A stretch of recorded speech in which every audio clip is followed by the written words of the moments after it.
Dr. Ross, I'll turn it over to you for the superintendent's report. And I'll say to the students and families, this is the point. If you want to leave, you may certainly be dismissed. You guys are so studious. You will sit here and watch this board meeting all night, but you are certainly dismissed. We appreciate your hard work, and we look forward to your success. We thank you for representing our school district so well. To think when you don't have to take the PSAT your senior year.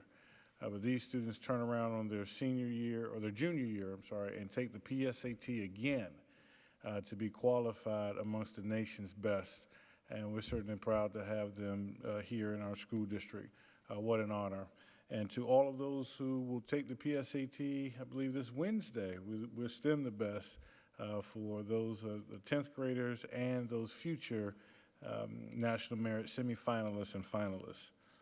October is National Principals Month, and we want to thank our principals and our administrators. It is such a hard job, sometimes the thankless job. The best thing that you can have for a student is a highly qualified teacher in the classroom. That's the number one thing you can do for a student, is to have a highly qualified, highly trained teacher in that classroom. The second is to support that teacher with an effective principal. Highly qualified, effective teachers do not work in areas where there is not an effective principal. And so we thank our principals, those unsung heroes that spend the countless times being responsible for, in some cases, up to 1,600 students, those teachers, those families, those parents, the holding the line. You ever been in charge of a group of students? This is a tough thing. To mitigate all of those factors, from academic to mental health to athletics, after school, before school, supervision, discipline. They have a very thankless job. So during this month, we pause to thank our principals. Our support is grounded in our community, and our community supports us through the D5 Foundation. This on Saturday, October 18th, they'll have an evening for education. The foundation is a huge support of School District 5. The D5 Foundation supports us in programs like Snack Pack, is a huge supporter of our teacher and student grants. A lot of our student grants are given out at our board meetings, where we honor those who are doing additional research. And what you may not know is that our foundation does support our social workers when we have catastrophes or issues of fire and flood at some of our students' homes. So if we can, all of our money comes right back to our community. This is a QR code for our fall fundraiser. Again, October 18th at Saluda Shoals Park, the River Center, from 7 p.m. to 10 p.m.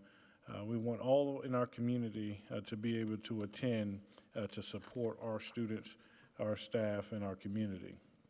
We do this because we are a system guided by three critical questions. Why do we do this work, which is our mission, our vision? How do we accomplish this work, which is our mission? By being focused on academic, social, and emotional growth and development. And then our strategic plan guides our outcomes. As we work through our strategic plan, next year will be the last year of this 5-year plan as we move to develop our next 5-year plan. We were leaning in very close as we walk through this.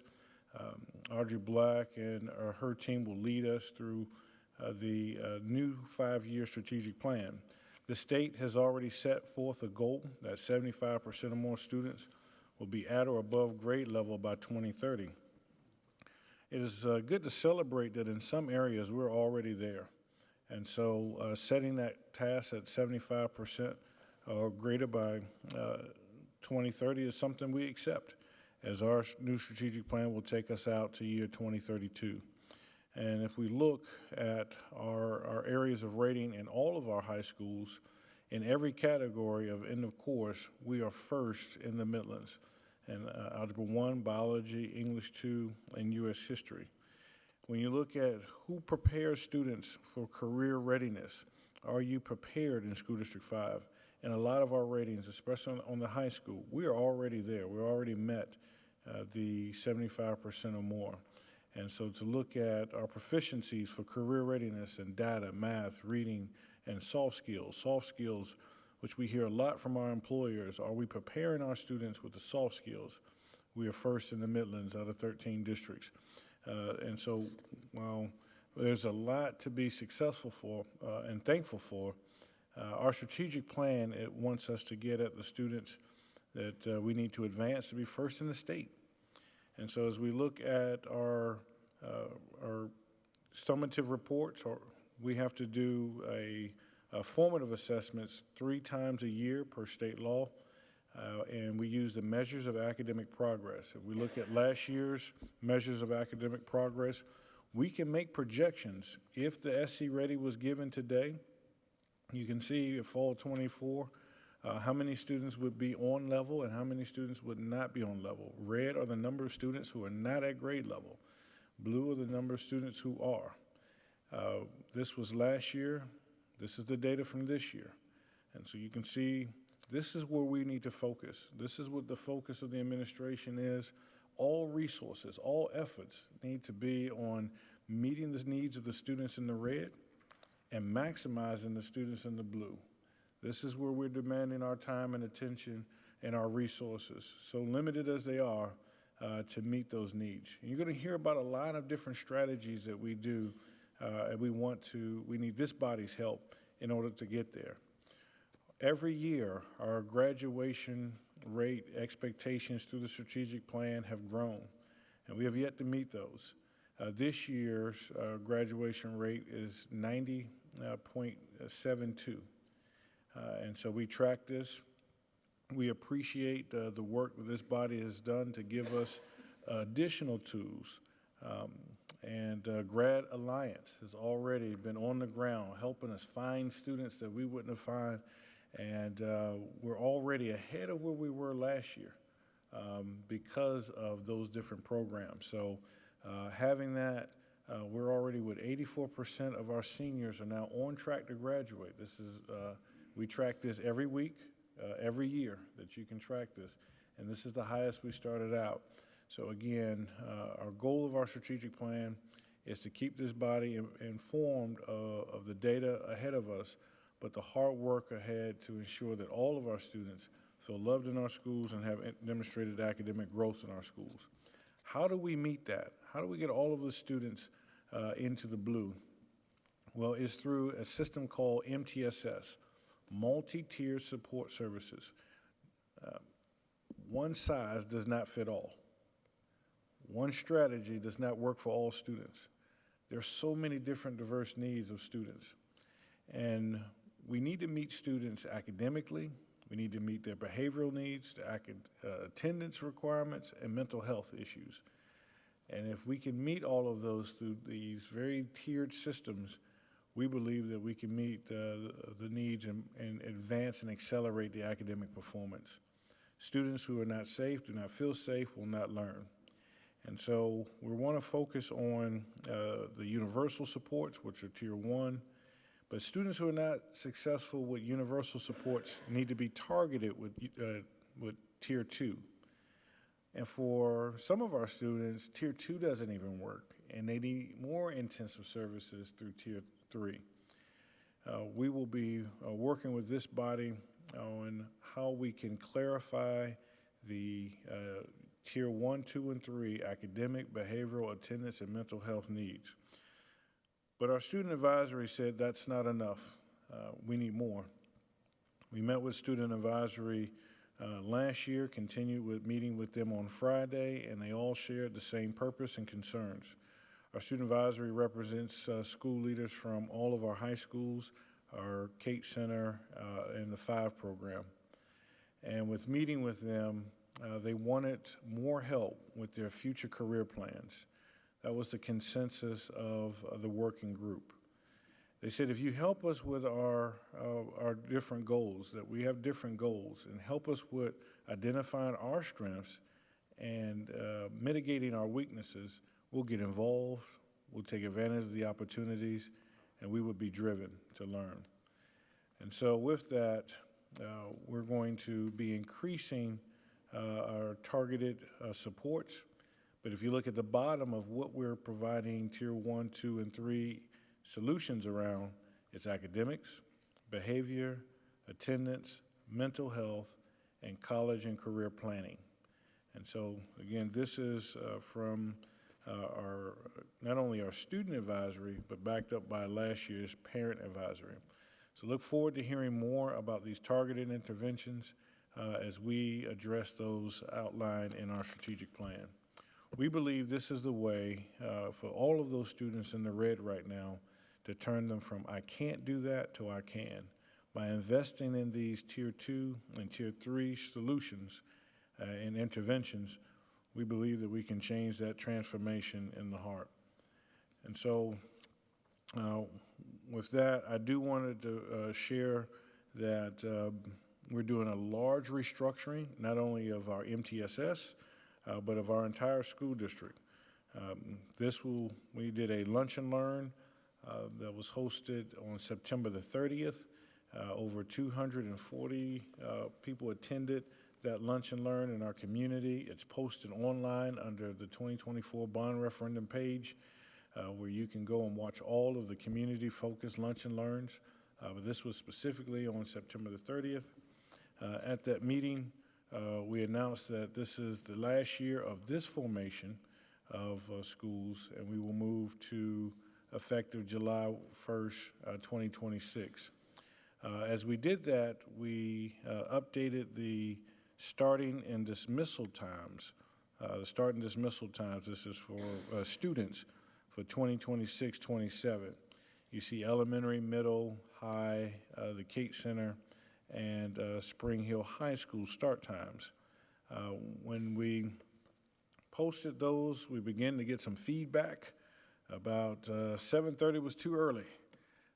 And so I'm just going to take a kind of a pause in my presentation. We do have our Chief of Operations, Dr. Gerald Gary, and our Director of Transportation, Mr. Will Williams, who are here if there are any questions about how we operate and what those start times are. But I want you to look at the current start times and kind of see all of the work that Will had to put into getting this right. We travel 1,900 miles every day with about 603 something bus routes. We have to get all of our elementary, I'm looking at Will, if I get it wrong, just interrupt me, get all of our elementary buses out and back so that we can service the intermediate and the middle and high schools. Currently, at elementary, we have one school that starts at 7:35 a.m. We have 6 schools that start at 7:40 a.m. We have one school that starts at 7:45 a.m. and we have 5 schools that start at 7:50. And it is very difficult to operate this, and we have to be at each one of those bus routes within 3 minutes of the promised time, or else we start getting calls. At intermediate, we have 2 intermediate schools with 2 different start times. Middle, we have 3 schools with 2 different start times. You can see the start times for the high school and the Academy for Success. By moving these all to one start time for every level, it provides us an opportunity to, have operational efficiency. If there's ever a change for snow, for inclement weather, we can instantly change and communicate those new changes there. And so this provides us a great opportunity to change and align the start times. Spring Hill, because it works on the shuttle system, cannot be in line with the other high schools, but still meets the minimum minutes. The requirements that Will has to work through with all 603 routes is to ensure that we can make the minimum hours per day by law for elementary schools, which is suggested to be 6, no lower than 5.5 hours, and the minimum hours per day for a high school, instructional prime time. So that means in front of the teacher. It is not bell to bell. So passing lunch does not qualify for those prime instructional hours. I guess I'm trying to say it's very hard to get to this point. So we heard from members of the community that reached out about the 7:30 being very early. As you can see, the elementary no one currently starts at 7:30. So from going from 7:50 to 7:30, I knew caused some concerns, but we were trying to give Will as much time to get those elementary school routes out, get everybody back in so that those same buses can hit the middle schools and high schools. Will has worked very hard with his team. He sharpened his pencil, found some, I don't know, detours, I guess, and we can make 7:40 work. So that, I hope it splits the difference, but we want to have some patience with his drivers so that they can safely get all elementary school routes done, deliver them to school no later by 7:10, give the time for breakfast, and then instructional time starts at 7:40. So I do have Will here. I wanted to pause here to just see. We will communicate that first thing tomorrow about that 7:40 change, but I know since that came in, I wanted to talk about it with this body and the superintendent's report before we move forward. Do we have any questions, Mrs. Scully? Yeah, Dr. Ross, so elementary, well, now all elementary schools will start at 7:40. Yes, sir. What time, is there any time change from the current schedule to the other levels of school, intermediate, middle, and high school? Are they staying on their current times, or will they be changing as well? They will be shifting as well. Right now, if you look at intermediate and those two intermediate schools, they will be now middle schools, and our middle schools don't have the same start time. So now we're moving, all schools will move to 8 o'clock. So 7:40, and then everybody else at 8. So 7:40 is the elementary schools, middle schools will be 8 o'clock, high schools will be 8:20, the Kate Center is 8:30, and Spring Hill is 8:35.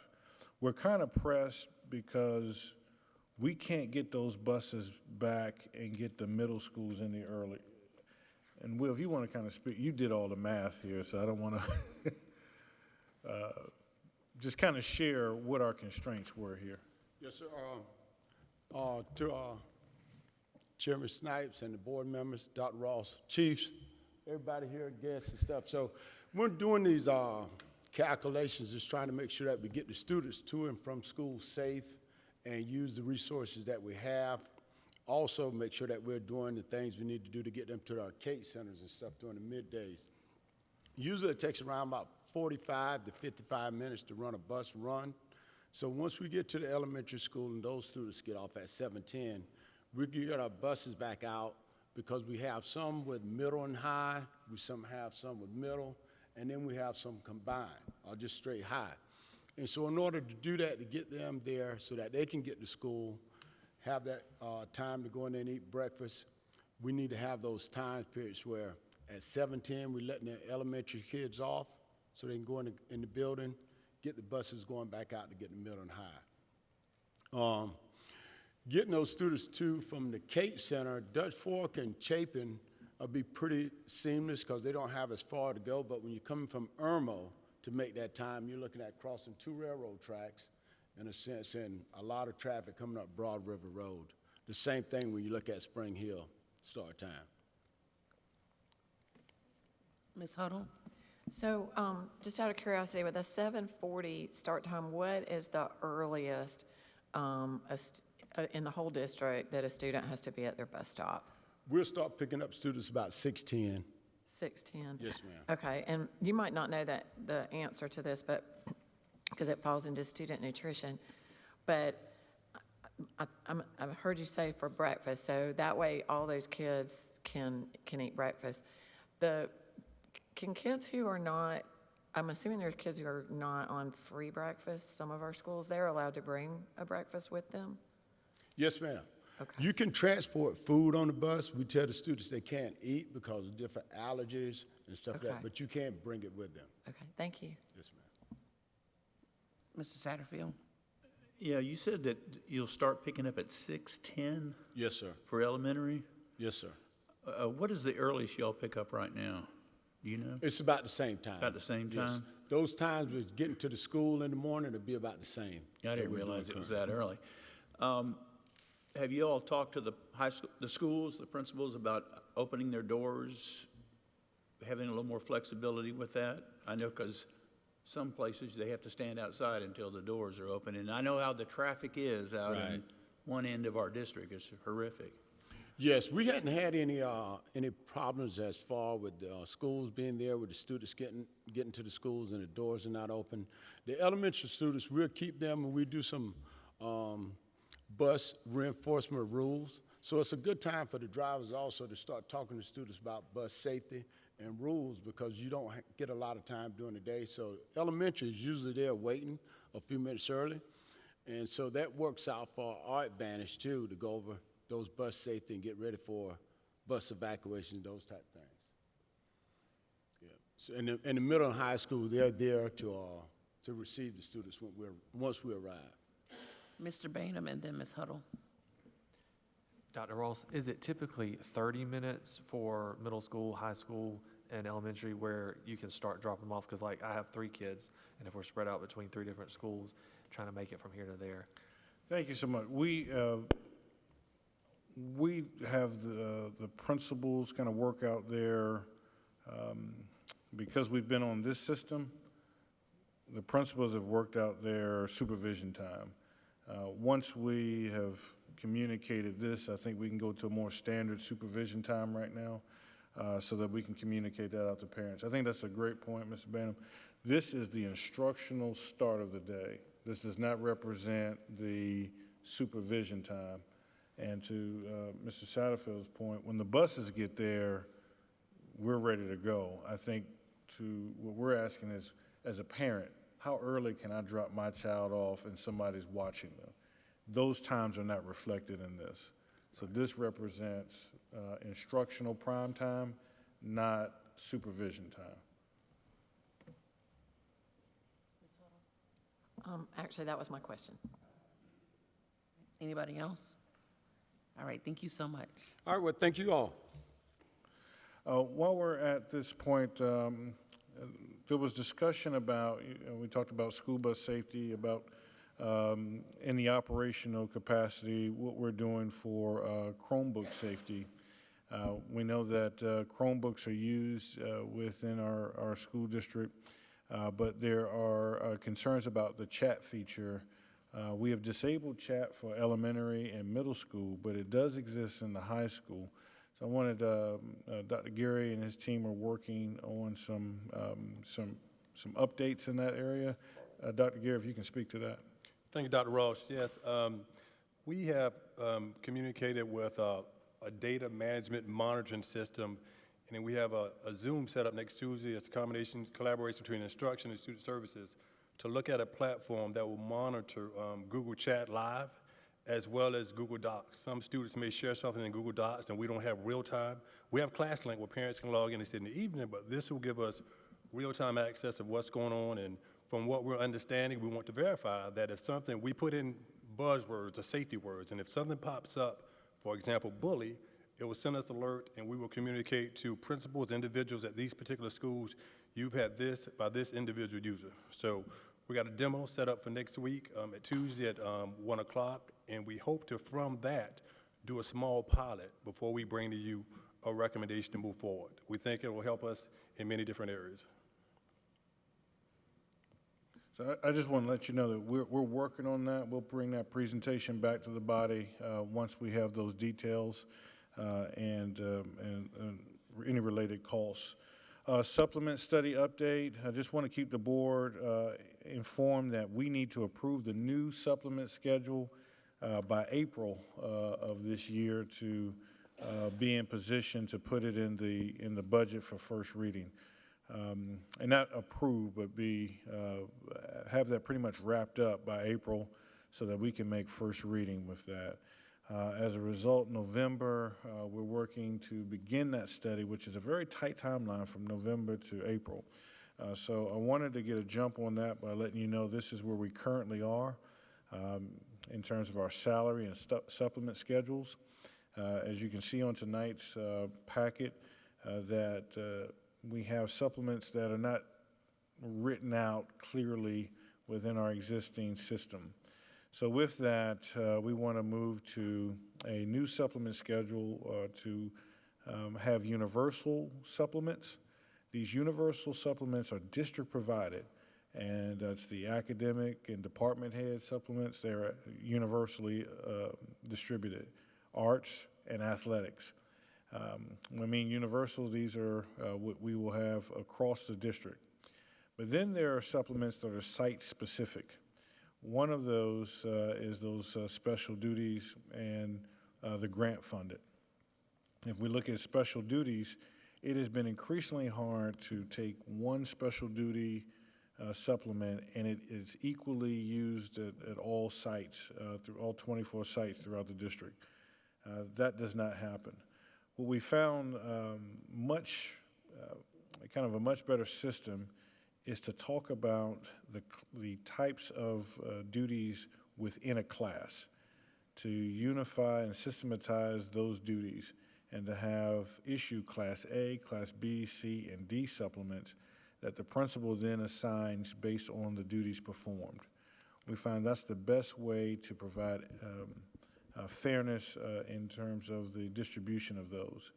However, even with the special duties assigned, parent groups, institutional grants, and community stakeholders, they give money for supplements as well.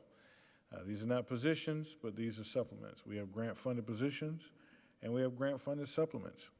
These will come at every meeting as they're rolling, so that they are not approved when the budget is approved. But as these rolling grants are supplied to the district, they are then brought forth to this body for approval. And so at this time, as she comes to the lectern, I'll take any questions on grant supplements before we move to our academic report. Do we have any questions? Mr. Bainum? As far as when you were talking about the different classes on the supplements, is there a breakdown that y'all would have that lists out the like the hours if you're differentiating between band and sports and cheerleading, where you would know who does the lion's share of the work, and is the supplement pay match that? Very good. So on a lot of the arts, so let's say band director would be unified in the arts schedule, cheer coach and athletic. When you get to these special duties, and I hate to call one out because I'll get an email in the morning, but there was a group called the Lumberjack Club. And this group had 70 kids in it, and they just wore flannel shirts, and that was their thing. It was approved, and our board policy says October of every year, if I get a sponsor, and I said, would you sponsor the Lumberjack Club? Me and 75 kids, we want to meet every Tuesday and talk about the forest. And I'm not making this up. This is a real thing. It's approved. Well, only one school has Lumberjack Club. So where do we give them a supplement? So now what we're looking at for those special duties is to say, how many times will you meet? How many students will you have in there? What are the requirements in terms of, is this part of a national association or local? And then based on that, it will fall as part of a Class A or Class D. Anybody else? All right, Ms. McCall.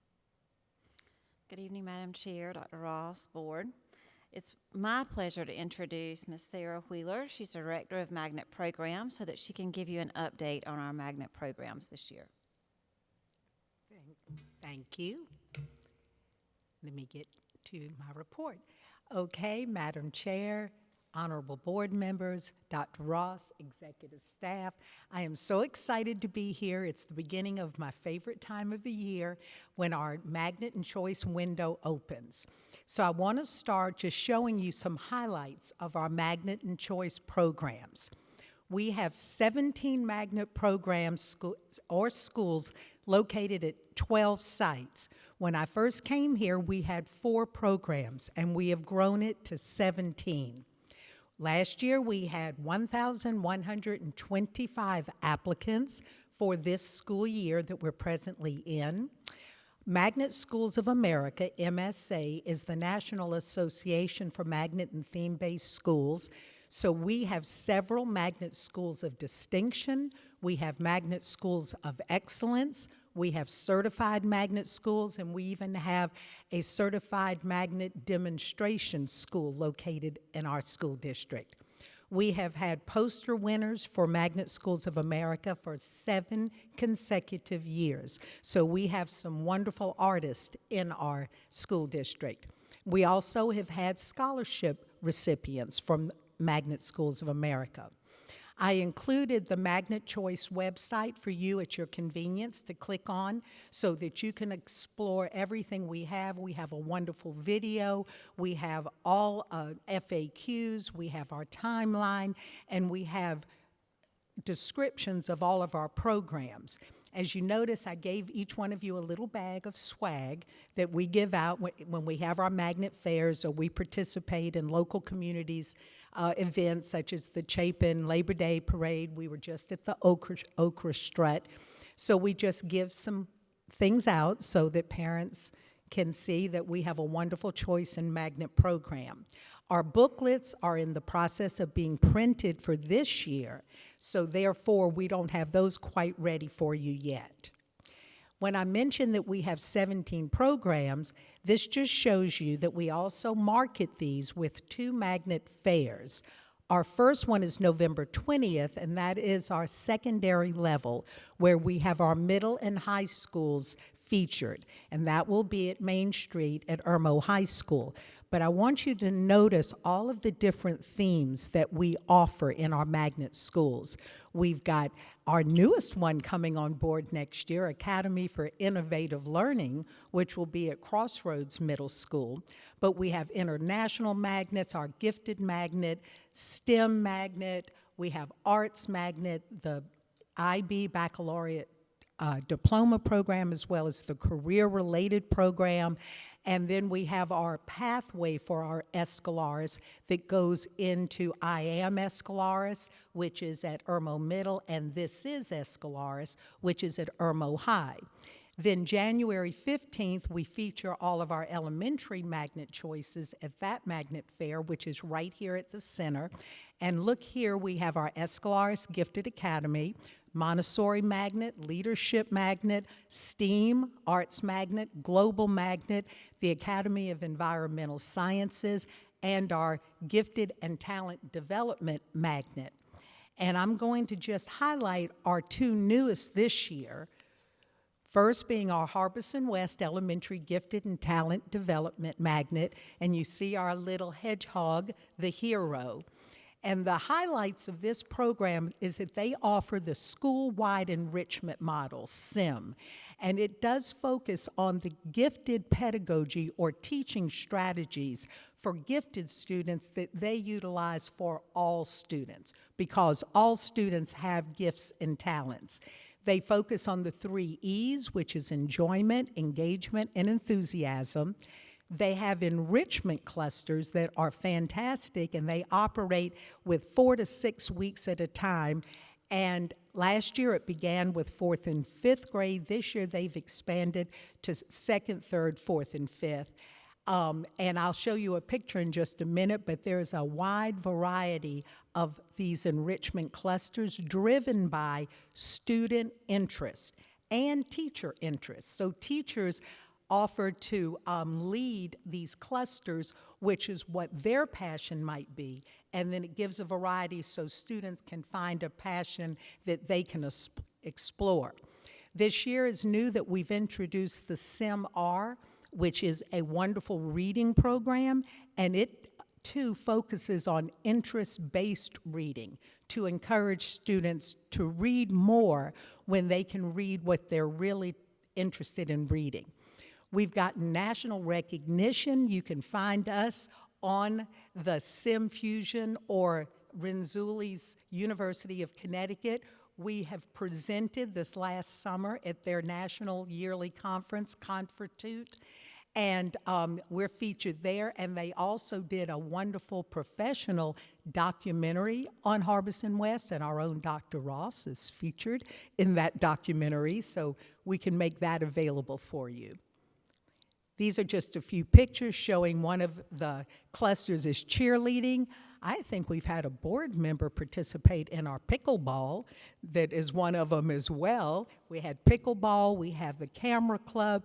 Up in the right-hand corner, you see their reading vending machine, which is amazing. So kids can earn points and use those points to get books to read. Then we have our Seven Oaks Elementary Global Magnet, and you see their new owl and their new logo. Their key theme is International Baccalaureate Primary Years Program, called the PYP, which is basically inquiry-based learning.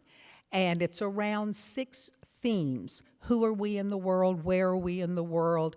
What role do we play? So it again just emphasizes critical thinking, problem solving, and how we can be good citizens of the world. They've introduced this year a new house system, sort of like Harry Potter, which is really great, to encourage belonging. And it's 4 houses in one school. And they use it in their behavior program, their positive behavior program, where students can do healthy competitions, earn points, and then they can use their points to earn certain prizes, or as you'll see in a picture, they also have a book vending machine. They've started last year a Fabulous International Day, which is going to become an annual event. And they too have been nationally recognized with Participate Learning, which is another organization we work with. We presented with them at a national conference, and if you go to their website and click, you'll also see Seven Oaks honored there. There are pictures there showing you International Day, their vending machine.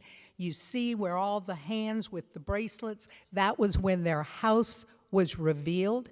And to the right, you see that they have 4 houses with each one with their names, their color, and their logo.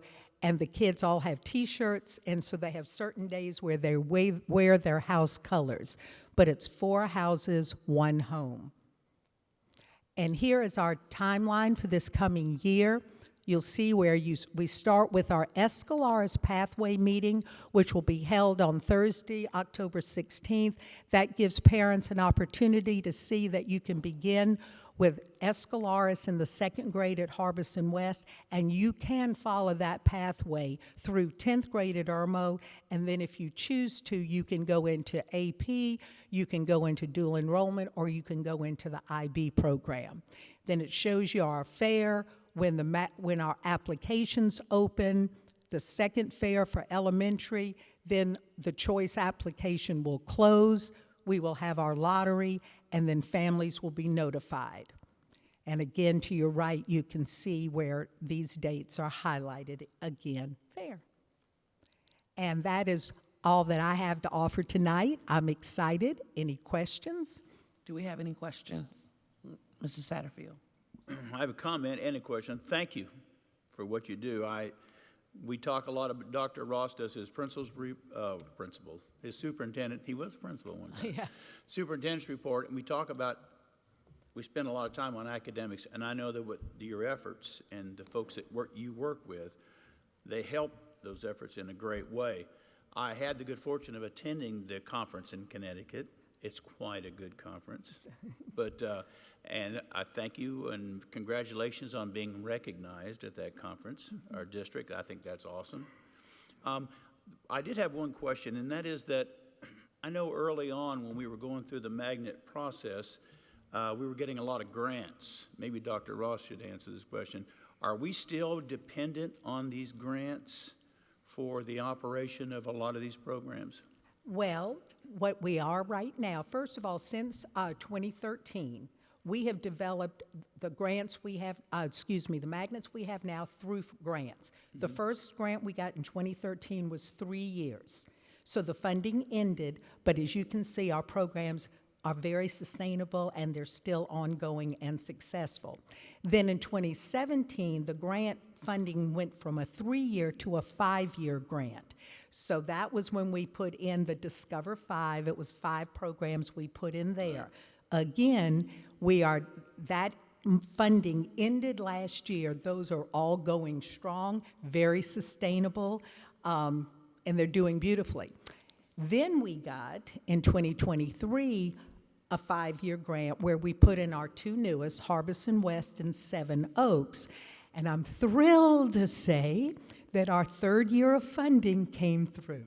So, yes, so we're in good shape. The feds see that we are important in this landscape of choice, and we have a lot of magnets that are successful, so that we're excited because this was year 3 of 5 years of funding, but as we all know, there was no guarantee. Right. But that word came through, I believe, last Thursday. I know I texted Dr. Ross, I texted Ms. McCaskill. So, yes, but a big part of that funding is working from the very beginning on sustainability Right. and building capacity, which we have done. Yeah, well, again, congratulations. Thank you Thank for you. your hard work. Anybody else? Mr. Scully? Mine's just real quick. Who plays the sorting hat? How do they choose their, Who does what? who plays the sorting hat? How do they choose their houses? Oh, it was really good, and actually, we have a wonderful young man that helps us in the planning and student services in accountability data, and he does a lot with our magnets, so he was able to take all the names and sort of randomly do it, but we were very careful to keep siblings together if there was a 2nd grader and a 5th grader, so they'd be in the same house. But it was done that way, randomly sorted. Ms. Huddle? I had a question about with the rezoning, there's an opportunity for parents to apply if their student is being moved for, if there's space available to stay in their current school. Is that going to be done during this same time frame, or will there be a different application process for that? Yes, it's going to be done during the same time period. We think that would be much easier and simpler for our families to understand and to participate in. And I do want to say, we have worked so closely since 2013 we work hand in hand. He'll call me, I'll call him, and so that works beautifully. Anybody else? All right, thank you. Thank you. Okay, so I want to talk a little bit about some miscommunication and some misconceptions. In 2022-23 school year, we started some conversation around what do we do to best meet the needs of all students within the district. And I have to say, that was my first year in this position, and I'm not an expert in secondary. So I had to do a lot of learning. I had to do a lot of asking questions of students, asking questions of teachers, asking questions of administrators, talking to Dr. Ross, asking him, just really digging in. Nashunda Walters, our secondary director, has been my right-hand person to be able to help go through and ask questions and just really immerse myself in that world. And what we found was, on a normal scheduled day, probably 65 to 70% of our students do very, very well with that schedule. And we're being a very productive school system. I'm not okay that 30 or 35% of our students are not doing well. I'm not okay with that. So I started asking questions on what else do I need to do? What else do we need to do as a system? And so we looked at some different scheduling options, and I met with APIs, I met with principals, and we started looking at what would a 4x4 option look like within the schools. And we had one school that kind of jumped right in and said, oh, this is what our students need. And they started pretty immediately. We had another school that realized, we kind of need it as well. So they started last year, 24-25, with some. This year, more so, 25-26. in the conversation, originally, all of our schools were going to begin having some form of 4x4 within their schools for this school year, 25-26 school year. APIs looked at me and said, Tina, I need another year. I need another year. I'm not quite there for all of our 4 of our high schools to be ready. I said, okay, let's take another year. Let's make sure that we're ready for it. But we've got students that need this. And I'm going to share with you some data that I hope will show you why we need that. In ELA, this is first semester last school year, at the end of first semester, 24-25. We had 412 students who were failing ELA, English. We had 737 students who were failing math. We had 455 students who were failing science and 336 students who were failing social studies. If we're going to improve our graduation rate, we have to do something different for these students. And we have to give them an opportunity to have a choice to be able to look for hope. I shared a story with Dr. Ross this morning. There's a student that's currently enrolled in Graduation Alliance who was one of my students, started with me in kindergarten. When I saw that child's name come across as going into Graduation Alliance, I decided I was going to go talk to them. They lived in the same place that they lived in elementary school. And I sat down and I said, talk to me a little bit about why is it that you're here?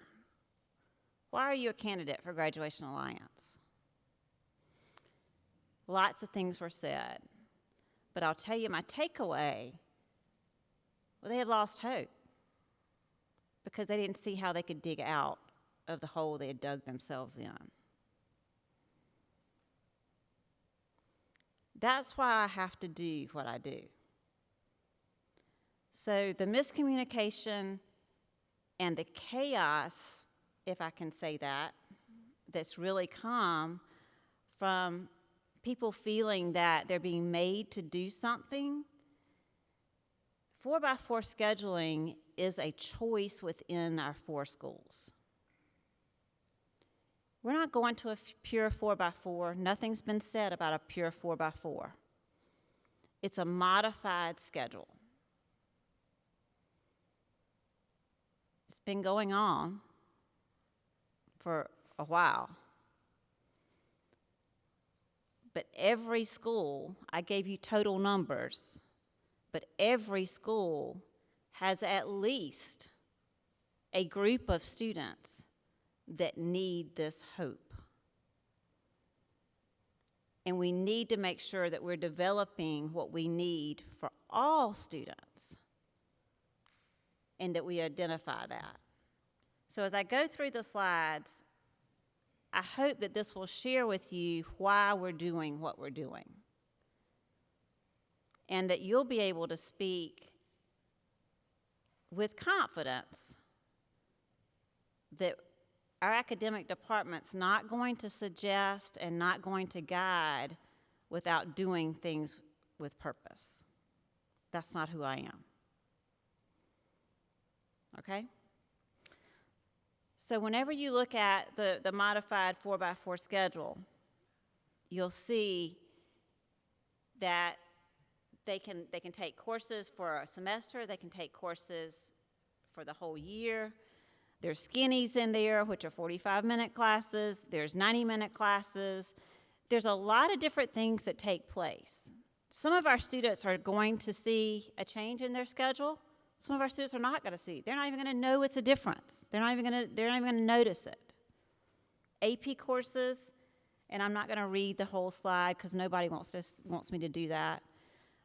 But AP courses are going, I'm going to go ahead and skip through because I've already taught through some of this. But AP courses are going to look very much like they look right now. There are some things with science that we've looked at to where maybe a certain biology class could be paired with the AP Science or with AP Biology, so that you have one in the fall and then you have your AP course in the spring. Because your AP course can only test in the spring, right? So we would never give the AP course in the fall and expect the child to test in the spring. We wouldn't do that. We're not going to have that gap. Might be that some of the AP courses stay on the AB schedule. It might be that some of the AP courses are just offered in the spring, if it's paired maybe with something in the fall. So it's not going to be a change that's going to be negative for any student. Each school will be unique. Each school will be different based on the needs of their students. Okay? So I'm going to go through and look at, you've got a chart here that talks about AB. It talks about the 4x4 and the differences of the two. Here's a sample master schedule. This is from one of our neighboring districts, so don't look at the actual bell times because they're not correct on here. This is just a sample. But you would see where like teacher A is teaching semester 1, semester 2, and that's if it's a full block schedule, and then you'll see you've got IB classes that are listed there that are A-day, B-day types of schedules, so those are mixed in there. And then you've got your dual enrollment classes, and they only meet certain days, certain times. So there's all kinds of pieces and parts to this schedule. It's not a pure 4x4 in any way. Here's your fine arts sample schedule. Again, you've got different courses within the day with different semesters that can look, and this is anybody has looked at a secondary schedule before? This is like a little piece about this big of it, because a master schedule from a high school is ginormous. It's tremendous. Here's a sample student schedule, what one would look like with just regular block scheduling. And you'll see semester 1, semester 2, what that would look like. There you've got some year-long courses mixed in with the schedule. So you've got some things that are maybe blocked, some that are year-long types of classes. So it all can intermingle and coexist. It's not either or. So I'm going to stop there for a minute because this goes into middle school, and I know most of the questions were around high school. So I'm going to stop there for a minute and answer questions. So before I ask if there are any questions, I don't have a question, but Ms. McCaskill, I do want to say that I appreciate just your heart and transparency in the opening of your presentation, because I could feel that, and I speak candidly about my children all the time. If they were paying any attention, they would hate it. But I say that to say I have 4 children. My oldest child will do fine. He would be all right. He's sort of an overachiever like his mama. My second child needs, more of a push. She likes to be social like her mama, but then that's just about it. And I can speak openly that she's somebody who could have benefited from a little bit more hope and a little bit more passion. And so I appreciate, although I'm not at this level yet in this type of scheduling, I can appreciate the commitment to trying to find something that will work for all students. And so thank you for that. But does anybody have any questions so far? Mr. Satterfield? I was going to ask a question. First of all, thank you. I echo what Ms. Snipes just said. I can tell you, and Dr. Ross can tell you, that scheduling at the high school is a nightmare. Even if you have one type of schedule, there are so many conflicts, and it takes a team of people weeks to get through that. I think I have heard from a couple of teachers, as you can probably well understand, about the AP schedule, and I know you said there's going to be some flexibility in there, And one of the things that Dr. Ross and I used to talk about when we worked together was how to help those kids that are the struggling kids. You know, the AP kids come in with bated breath. You know, they come into math with their calculators in their hand, you know, so they're ready to go. But the other kids, we had talked about various skinnies and different ways of, you know, if you recognize in November or December, then it's time to start all over again with them. I do like the idea of the flexibility. The only thing that I guess I would be concerned with, and this is something that you'll have to solve since you're in that position, is if kids who transfer from one school to another. Like if they go from Irmo to Chapin, and Chapin's got a little different setup than, or to Dutch Fork and things like that. My hat's going to be off to all those APIs who have to, it's hard enough with just one type of schedule, but they'll be, they might need to get a supplement or something. And we've had several conversations. We've got, like I said, we've got 2 schools that are already doing this, and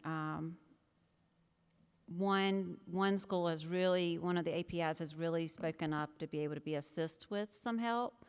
But I also want you to know the work that we've done in terms of some proficiency-based work with Edmentum allows for that transferability that you're talking about from one school to the other. If for some reason a child gets to a place that moves to a school that maybe their schedule doesn't align exactly, we have Edmentum courses that can help us with that. I have an AP student at one of our high schools this year that needed or wanted, I don't say needed, but wanted a course that just didn't fit. And so we were able to use Edmentum to give them an asynchronous class. So there are lots of things that we've worked on to be able to help with that, Right. that I think we're set up for success with that. One other question. Have you all discussed, May is test month. Mm-hmm. And it's pretty occupied when it comes to that for a lot of teachers and kids. And I know in a 4x4 block, that takes away from a lot of instructional time as well. Have you all had discussion about that? I have talked to other districts about that, and they have not found that to be a problem. Really? So because that was one of the questions that I had as well, but I can't find a district that says it's a problem. I think you have other interruptions in the first semester that maybe not be quite as many days, but your EOC courses, if they're on a 4x4, your EOC courses are going to be given in the fall as well. So if you have a fall EOC course, the fall EOC test is given in the fall. The AP exams are the only ones that are not given in the fall. Ms. Huddle? So I'm trying to understand to make sure, so if you don't mind going back a slide where it showed like the student schedule. So what you're saying is that in the exact same high school, there will be kids on a 4x4 schedule and there'll be kids on an AB schedule?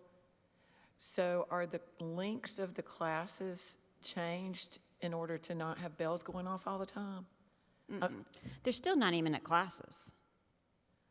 Okay. So 4x4, you're going to meet every single day for 90 minutes for an entire semester.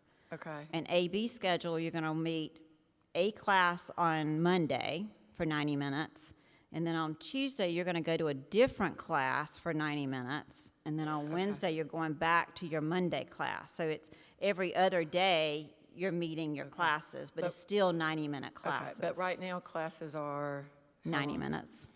on every day. AB days. We're on AB schedule Okay.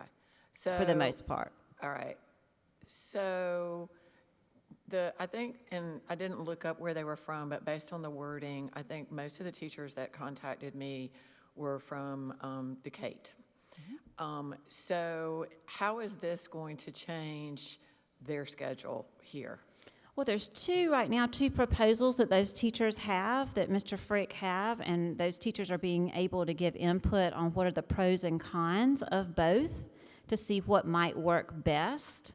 so that we can make sure that we are making sure that, like, those courses that, I know you sent that and I've seen it, but those courses that need extra time, like in the lab portion of their class, they will have that. So we're not going to take that away from them. One of the more popular of the two, I'll just say, is that we have a double block. We have a double Welding. block and then a single block, and then a double block and then a single block. So like your level 1 courses have less lab time than your level 2s, 3s, and 4s have. So your level 1s could be a single block class, and so that's what we're looking at. And the other concern I've heard is from parents of like students in the arts. So with this schedule, I think currently, and you can correct me if I'm wrong, but if you're a band student, you have to be in band all year long. You can't say, well, football season's over, I don't want to be in band anymore. In this new schedule, could students say, I want to be in marching band but not concert band, or vice versa? Well, a lot of times it does overlap and sometimes it doesn't overlap. So it just depends on the student and what they want to do and how they're going to do that and how the band program is set up. So if the I band have to director say wanted, I have to say it really depends on the school and how that band director wants to work with that schedule. Again, I really believe this needs to be very individualized to the school and what the school needs that to be. last question, late day Wednesday, is that still in effect? Still in Okay. effect. I think I might be able to clarify part of Ms. Huddle's question. So let's say you're using the skinnies and they are not conveniently separated by lunch, as this AB isn't here. So if your first block, if you had 2 skinnies, would you have a bell going off 45 minutes in for them to transition to the other class? Some schools do and some schools don't. Okay. So I visited it both ways. Okay. So it would really, again, depend on what the school, I would hope that they would involve their staff to say, are those bells going to drive you crazy? Because they would me. And if they do, then they just use a timer on their watch or on their phone or something like that instead of, so it really would depend on the school what their choice would be. I can pretty confidently tell you that the band directors do not want the kids to only be enrolled one semester, because that would be highly detrimental to the music programs. And that's not just for band, it's for really all the performing arts for sure. And APIs have been talking through that. Again, it's going to be a school-based, and I'm not going to speak for what they will and won't do, but I can say that that's been a conversation. Great, thank you.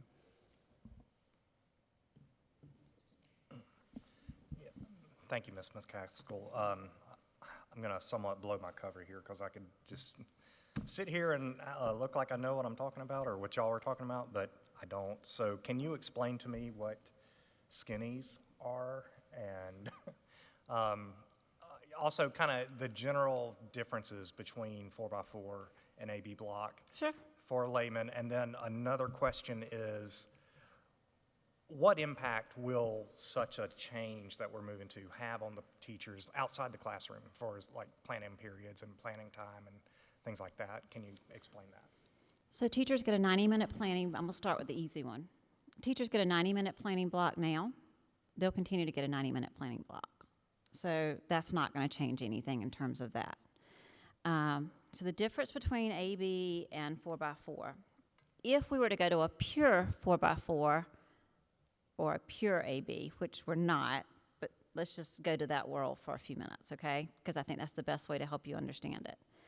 So a 4x4 schedule is you would take 4 classes for a semester, and you would meet every single day, 90 minutes for each of those 4 classes.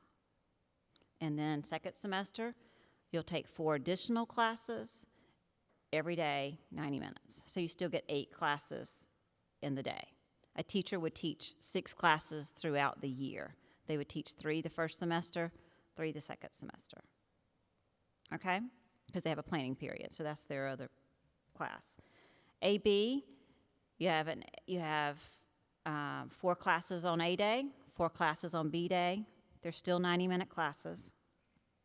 The teacher has a planning period, so the teacher teaches 3 classes on Monday, 3 classes on Tuesday, and then she goes back and teaches the same class on Monday, from Monday's class. So she's teaching 6 classes all year long versus a teacher would be teaching 3 classes first semester and then 3 classes second semester. Okay? Does that help with that piece of it? Skinnies. Skinnies are 45-minute classes. So let's just say this probably is more of an elective thing sometimes that happens with skinnies. So you might partner, I hesitate to say this because I'm not, again, secondary is not totally my world. I've learned a lot. But let's just say it's an art. Let's say it's an art class for 45 minutes. And then the students might transition to like maybe even might be band. I don't know, I wouldn't say band, but maybe an orchestra type class for 45 minutes within that 90-minute block. So you might get 2 electives year long within that 90-minute block. Does that help? And if I said it wrong, Dr. Ross, let me know, but I think that was right. One more question. Dr. Ross went over the end of course exams.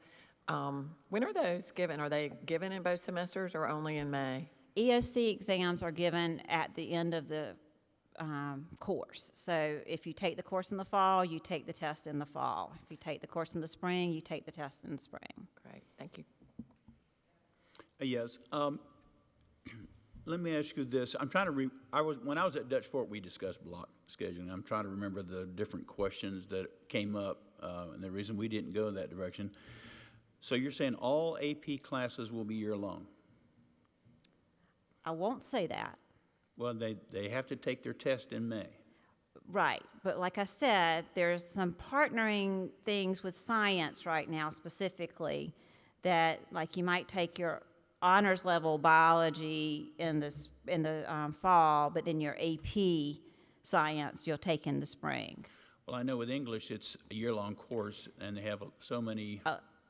Yes. I know A lot of the Englishes are really probably going to be more of an AB. I've heard that from APIs. And yes. the second thing was, what about kids who are taking foreign language? If I'm a 9th grader, I'm taking Spanish 1, and I take it in the fall. I don't get Spanish 2 until the next fall?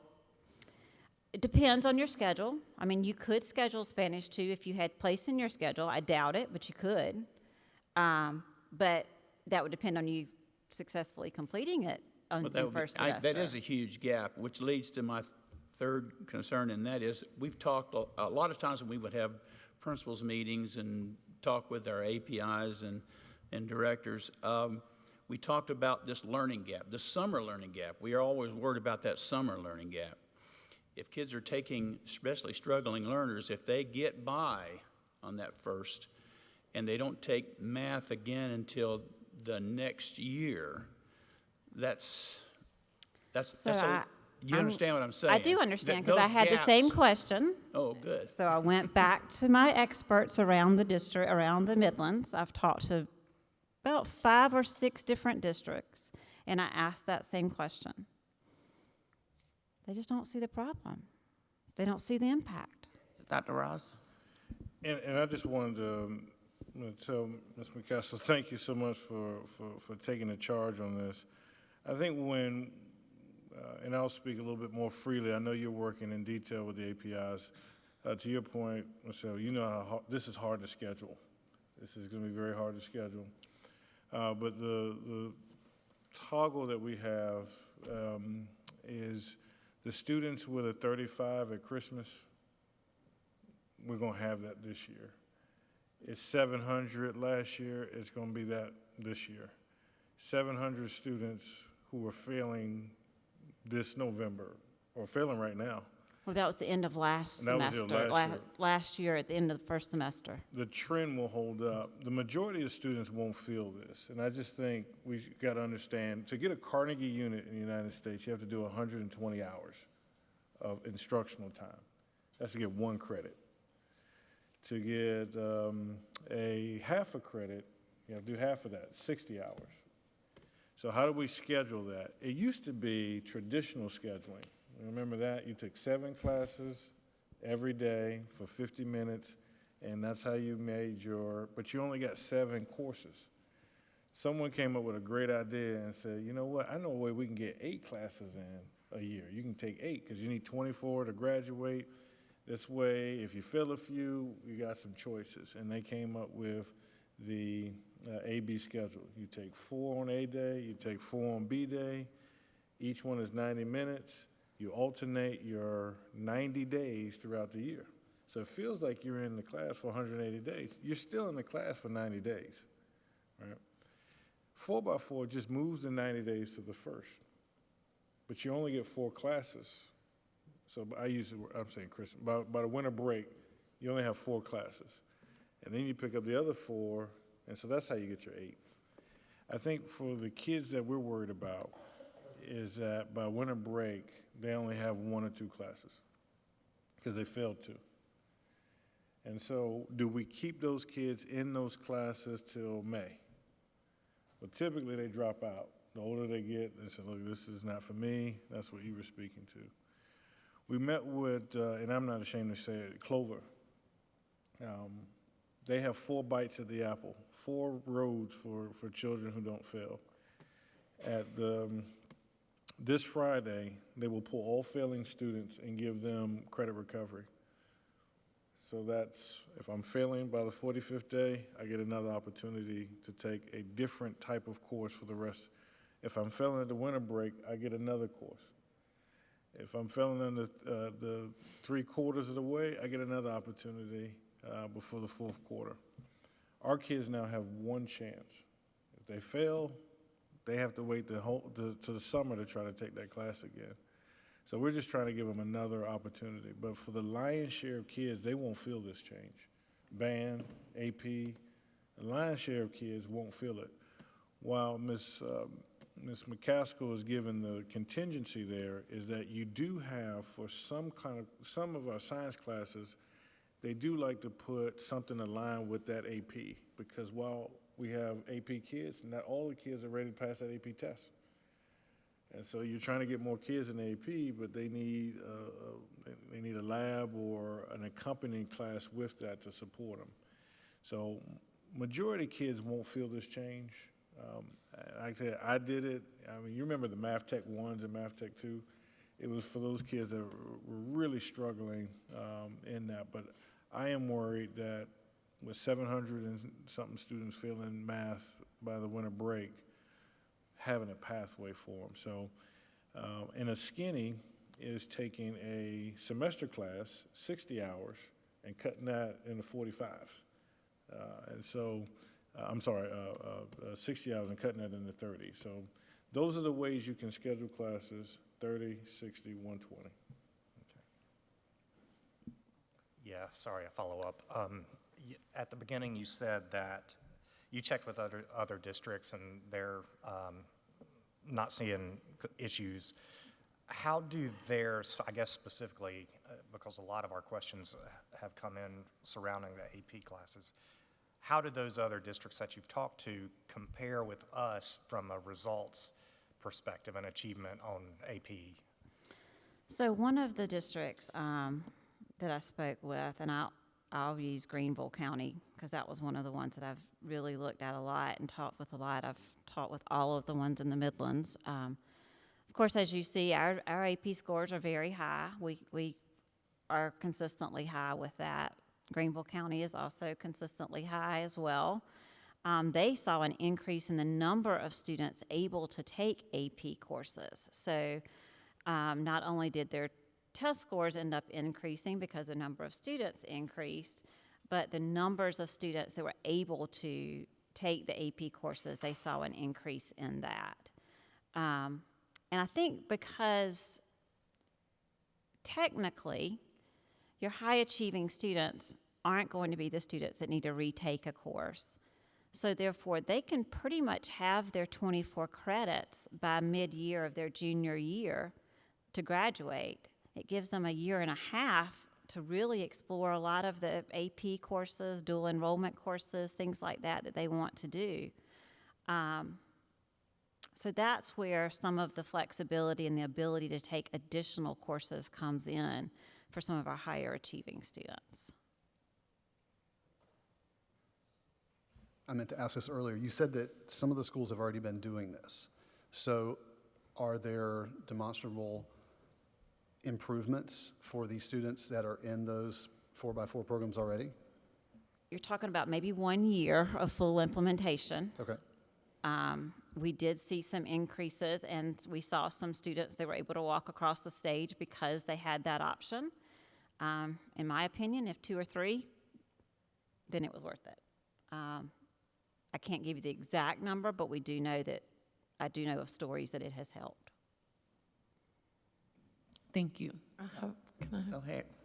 I'm just kind of curious, aside from the scheduling, if you pick the math, 737, and I know there's probably 737 reasons that they didn't pass, but what are some of the most I mean, is it attendance? Is it that they really weren't prepared for the course in their prior? I guess I just want to make sure that and I know you guys are, so I'm not like saying you guys need to figure it out. I'm curious what you have figured out, just for Attendance curiosity. is a lot of it. FAs are going to be a lot of it. When I did this data, I did not pull out FAs, but FAs are going to be a lot of it. So a FA is, It's failure because of attendance. okay. So they actually could be doing passing, theoretically, they could be passing, but they're not passing because they're of attendance? No, these were grades, so these were still grades. So you still had some FAs in there, but these were actual grades that I pulled. So I did pull failing grades, but because of their attendance, they didn't turn assignments in. And you don't turn an assignment in, you get a 0. Those kinds of things. Is there anything that you saw when talking to the other schools or with the kids that the attendance improves when they have the 4x4 schedule? Too soon to Not tell? really. Honestly, the thing they would say to me is, so if they took it again, they took it again in the same year. So it's like, I've heard the material, and now I go take it again. I've heard the material. So it kind of gets me over the hump because I've heard it twice now. So that's pretty much what I'm at. I've not heard other reasons other than that. And I want to ask one more question because it's kind of is related to the CATE, because I heard a lot of those courses require prerequisites, right? Mm-hmm. Is there a possibility that if this is structured well, that some kids could get into CATE earlier because they're getting some of those prerequisites? They're able to finish a course in the first semester, and they therefore could start taking courses at CATE? That's what we hope. Mr. Frick has been really intentional about wanting to try to increase the number of students that can come to the CATE Center, and that is one of our hopes. All right. Any other questions about high school? Maybe this next one won't be quite so long. All right, so let's go into middle school just to give you an idea for modified scheduling for middle schools as well.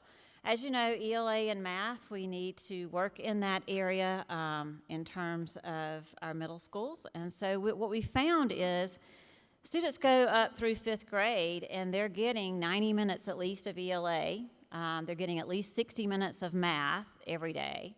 They go to the high school. As you just heard, they're getting 90 minutes of math. They're getting 90 minutes of English instruction. But in the middle schools, they're getting about 45 to 55 minutes of those two. And so we want to try to increase the amount of ELA in math to about 90 minutes. It'll be somewhere between 85 and 90 minutes each day. And so part of that will also cause a little scheduling change in our middle schools. This is one of our current schools, middle schools for next year, something that they are looking at in terms of what their schedule would look like. And this would allow science and social studies to sort of be on that AB schedule, but your math and ELA would be on an everyday schedule. So and your electives would also be on an AB kind of schedule as well. So that's what middle schools are looking at as a sample.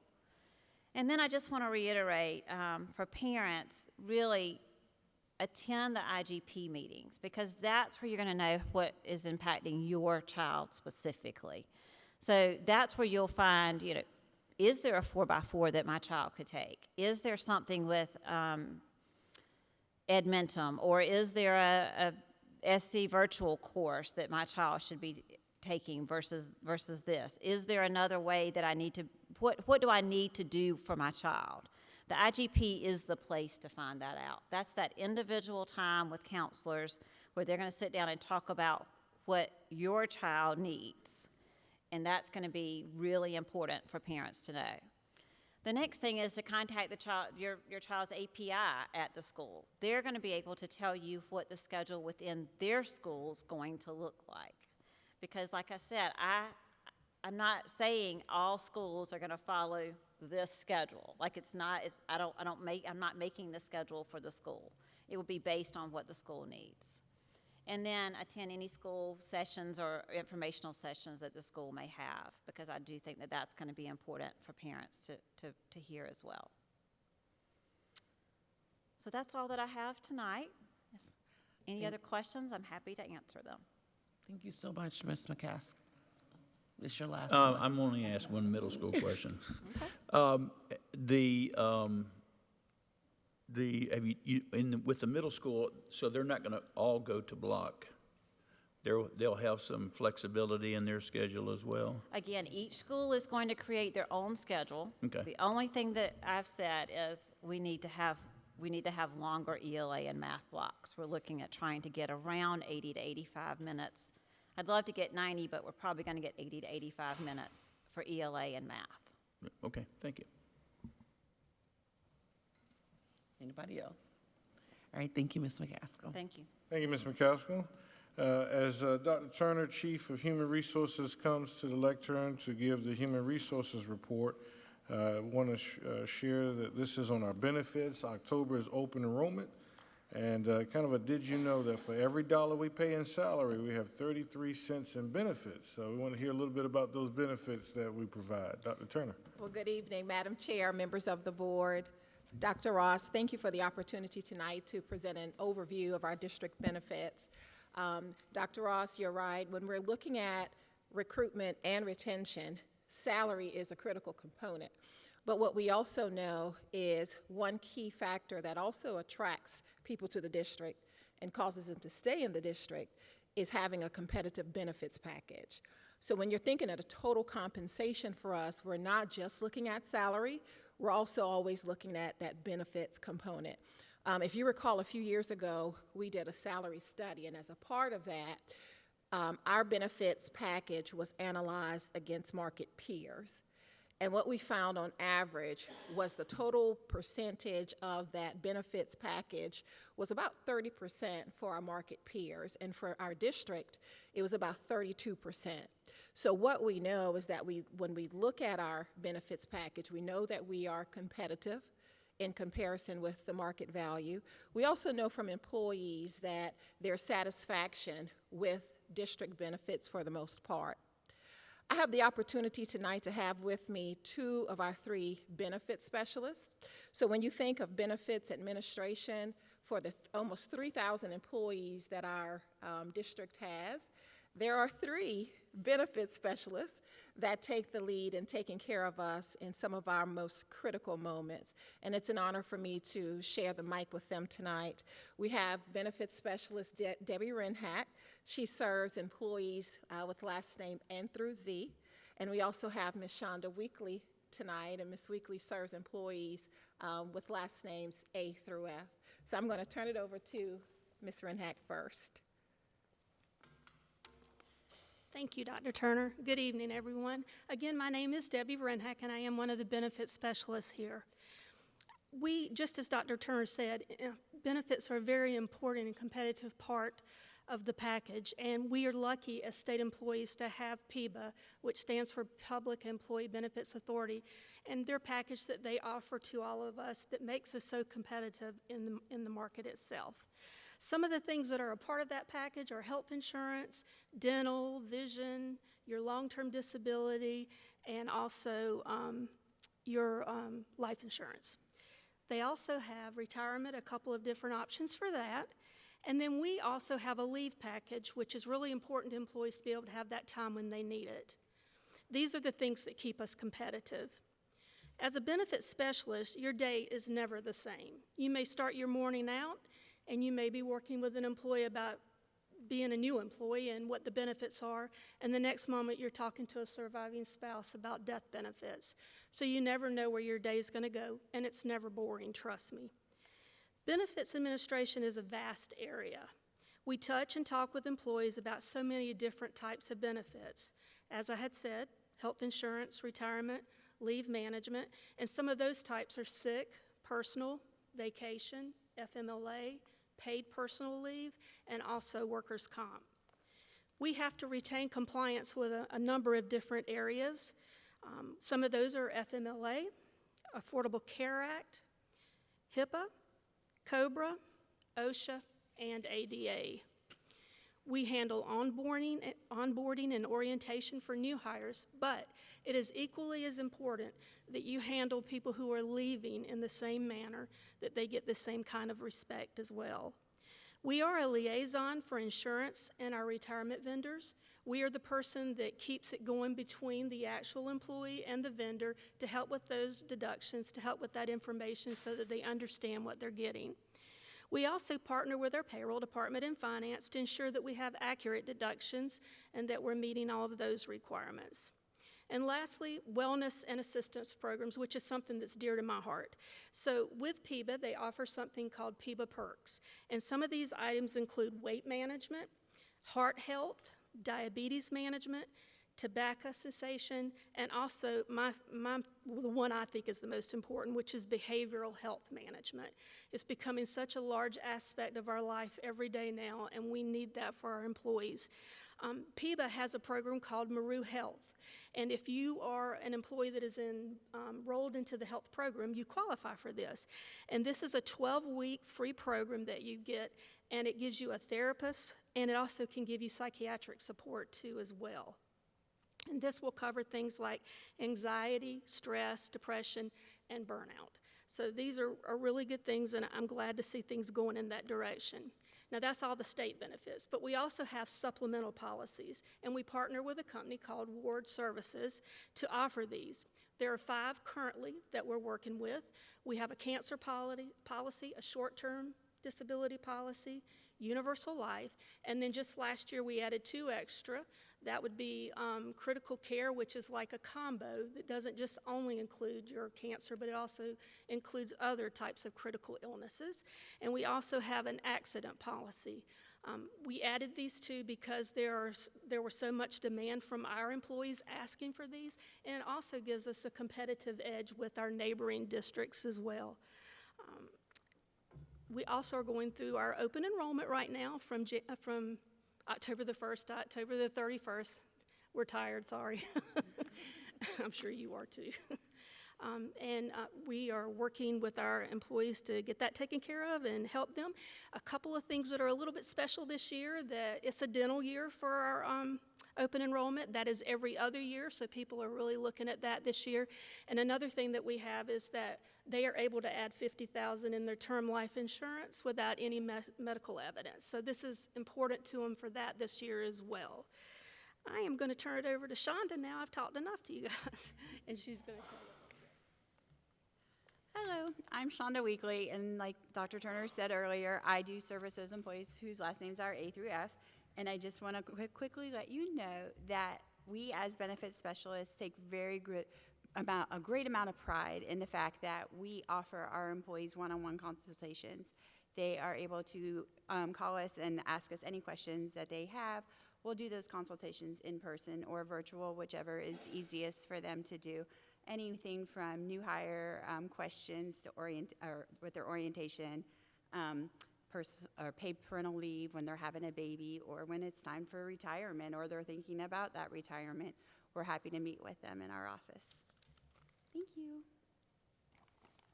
So again, thank you for the opportunity just to share an overview and an opportunity to put faces with the names. These are some of the most confidential employees in the district. Things happen in the district that I have no clue about, as I shouldn't, because our benefits specialists, they just take such pride in their work. Probably one of the most complimented areas within the Office of Human Resources is just the care and concern that our benefits specialists provide, from celebrating the birth of a child to providing support to a spouse that may be going through a loss. So again, we stand ready to support employees during open enrollment. And just thank you again for the opportunity to present that overview to you tonight. Thank you, ladies. Do we have any questions? All right, thank you so much. You're welcome. Madam Chair, that concludes the superintendent's report, and I stand for any questions. Are there any additional questions?